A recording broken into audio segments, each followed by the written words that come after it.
नमस्कार दोस्तों, मैं रविंद्र रावत आप सभी का स्वागत करता हूं आप ही के चैनल में। दोस्तों, राहु इस ग्रह के बारे में जब नाम सुनते हैं तो दिमाग में एक ही बात आती है कि लड़ाई झगड़े, परेशानियां, जीवन में नुकसान, धोखा, दरिद्रता, ऐसे भाव राहु को सुनकर आते हैं। क्योंकि हमने हमेशा यही सुना है कि राहु खराबी दे रहा है, राहु का काल सर्प योग बना हुआ है, राहु से जीवन में परेशानी आ रही है, उसकी दशाएं, उसकी अंतर्दशाएं आपको परेशान कर रही हैं।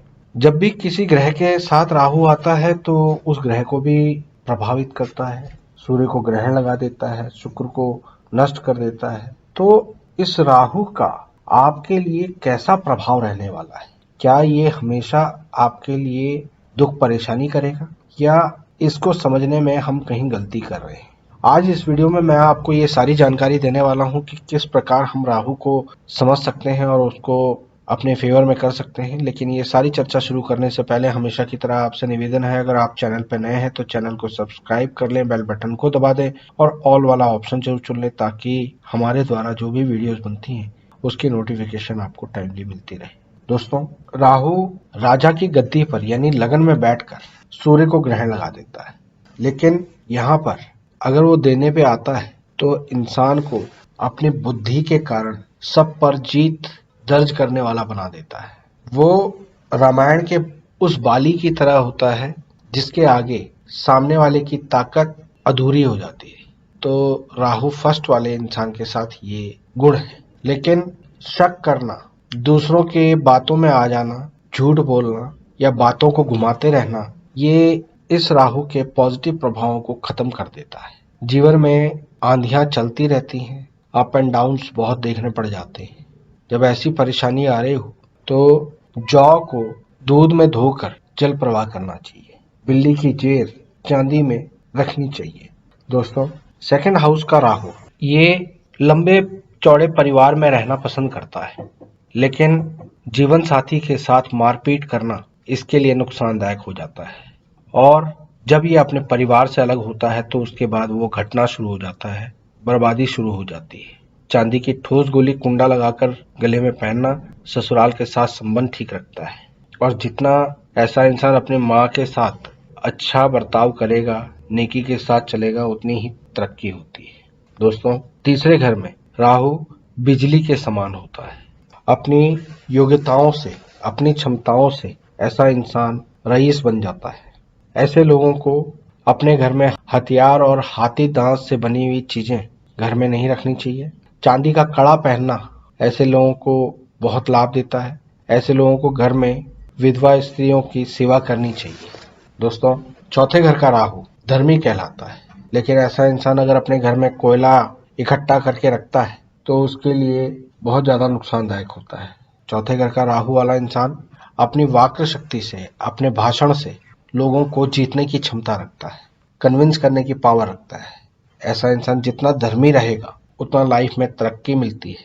गंगा स्नान करना ऐसे लोगों को बहुत ज्यादा फलता है। दोस्तों, पांचवें घर का राहु टैलेंटेड होता है, लेकिन कंटिन्यूटी में कुछ नहीं रहता। बहुत जल्दी जल्दी काम बदल लेता है या अपनी पढ़ाई चेंज कर लेता है।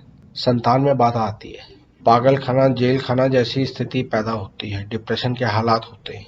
लेकिन चांदी का हाथी कायम करने से लाभ मिलता है।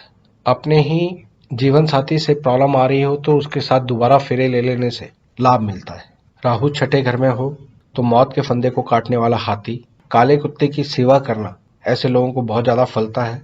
ऐसे लोग अपनी हिम्मत से हर किसी को जीने की शक्ति देते भी हैं और अपने अंदर भी पैदा करते हैं। सिक्के यानी लेड के गोलियां लाल रंग करके पास रखने से राहु का पॉजिटिव प्रभाव बढ़ जाता है। दोस्तों, सातवें घर में राहु लक्ष्मी का धुआं उड़ाए ऐसा कहा गया है। पेट से संबंधित परेशानियां, स्त्री पक्ष कमजोर और पिशाच पीड़ा जैसी चीजें फेस करनी पड़ती हैं। ऐसे में चांदी की ठोस गोली पास रखना लाभ देता है। इन लोगों को कभी भी, चाहे हालात कितने भी खराब क्यों ना हो, किसी के आगे हाथ नहीं फैलाने चाहिए। तो राहु के पॉजिटिव प्रभाव हमेशा मिलते रहते हैं। दोस्तों, कुंडली के आठवें घर में राहु मौत का धुआं कहा गया है, कड़वा धुआं कहा गया है। ऐसे इंसान को कभी भी अपने घर की छत नहीं बदलवानी चाहिए।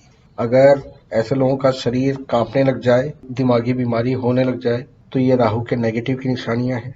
ऐसे समय पर तांबे का पैसा अगर जलती हुई भट्टी में डाले तो लाभ मिलता है। और जब भी ज्यादा मुसीबत आए तो लेड के टुकड़े करके जल प्रवाह करने से भी राहत मिलती है। 9वें घर में राहु को पागलों का सरताज कहा गया है। गले से ऊपर के रोग बताए गए हैं। ऐसा इंसान बेईमान होगा तो लाइफ में संघर्ष बहुत झेलना पड़ेगा। 9th हाउस में राहु लोगों की प्रॉब्लम को चुटकियों में दूर करने की क्षमता रखता है, लेकिन उसका लाभ तभी मिलता है जब ये ससुराल वालों के साथ और अपने भाई बंधुओं के साथ सही तरीके से चले, उनके साथ मिलजुल कर चले तो लाभ मिलता है। दोस्तों, 10वें घर में राहु क्षमतावान बनाता है। सांप के सर पर मणि कहकर पुकारा गया है। योगियों में अलंकार कहा गया है। मगर ऐसा इंसान को कभी भी कंजूस नहीं बनना चाहिए और लाइफ में स्टेबिलिटी के ऊपर ज्यादा फोकस करना चाहिए। काले काने इंसान से दूर रहना चाहिए और जब भी अपने विशेष कार्य के लिए चले तो सर ढककर रखें तो लाभ मिलता है। दोस्तों, 11वें घर में राहु को नेगेटिव माना गया है, घमंडी माना गया है। पिता, मान प्रतिष्ठा, इन सब के लिए ये राहु यहाँ पर खराबी देता है। पिता से सोना लेकर पहनता है तो लाभ रहता है। एक चांदी की ठोस गोली अपने पास रखने से लाभ मिलता है। मगर इन लोगों को सबसे ज्यादा जो ध्यान रखने वाली बात होती है वो ये कि अपने शरीर पर लोहा, जस्ता, नीलम, नीले रंग की कोई भी वस्तु जितना अवॉइड करेंगे उतना अच्छा होता है। दोस्तों, 12th हाउस का राहु शेख चिल्ली कहा गया है। ऐसे लोगों का रात की नींद उड़ी रहती है और दिन में खूब नींद आती है। ऐसे लोगों को चोरी, गबन, ऐसी चीजों से दूर रहना चाहिए और जब भी कोई छींक दे तो उस समय थोड़ा समय रुक जाना चाहिए। किसी का छींकना इनके लिए नेगेटिव का संकेत होता है। अगर ऐसा इंसान अपना खाना हमेशा किचन में बैठ के खाए और बिस्तर के नीचे सौंफ लाल कपड़े में बांध कर रखे तो इसके राहु काफी हद तक पॉजिटिव हो जाते हैं। तो दोस्तों, उम्मीद करता हूँ कि आज की इस वीडियो से आपको कुछ नई जानकारी हासिल हुई होगी। वीडियो पसंद आई हो तो लाइक और शेयर जरूर करें। फिलहाल के लिए मैं अपनी वाणी को विराम देता हूँ। ओम नमः शिवाय।